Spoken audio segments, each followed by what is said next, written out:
નમસ્કાર દર્શક મિત્રો, ગુજરાતમાં આપનું સ્વાગત છે। ગુજરાતમાં રખડતા તેમજ પાલતુ શ્વાનો દ્વારા લોકો પર થતા હુમલાની અનેક ઘટનાઓ પ્રકાશમાં આવી રહી છે, જેમાં પણ હાલ તો જે અમદાવાદમાં સોમવારે રાત્રે પાલતુ શ્વાને જે રીતે એક નાની બાળકી પર હુમલો કર્યો હતો, આ ઘટનાના કારણે હાલ આ ઘટના સૌથી વધુ ચર્ચાસ્પદ બની ગઈ છે અને આ ઘટનાનો પડઘો સરકારની કેબિનેટની બેઠકમાં પણ પડ્યો હતો।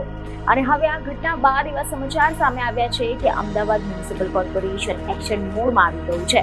કોર્પોરેશન દ્વારા હવે કડક કાર્યવાહી કરવાની શરૂઆત કરવામાં આવી છે અને આના અંતર્ગત નિયમો પણ કોર્પોરેશન દ્વારા કડક બનાવી દેવામાં આવ્યા છે અને જો તમે તેનો ભંગ કરશો તો તમારા ઘરની વીજળી, પાણી, ગટર લાઈન બધું જ કપાઈ શકે છે।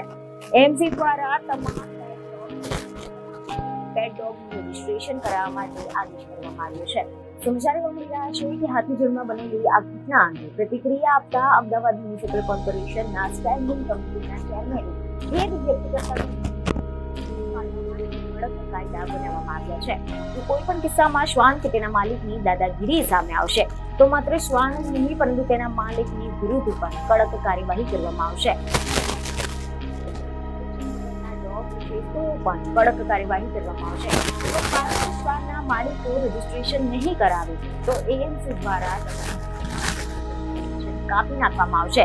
મર્યાદિત સમયમાં રજીસ્ટ્રેશન નહીં થાય તો કડક કાર્યવાહી કરવામાં આવશે। તેમની વિરુદ્ધ કઈ રીતે કાયદાકીય ગાડીઓ કસવો તે અંગે પણ સમગ્ર પોલિસી તૈયાર કરવા માટે કાયદા વિભાગના નિષ્ણાંતો અને પોલીસને સાથે રાખીને સમગ્ર કાયદાનું ફ્રેમવર્ક બનાવવામાં આવી રહ્યું છે અને ત્યારબાદ ગાઈડલાઈન જાહેર કરવામાં આવશે।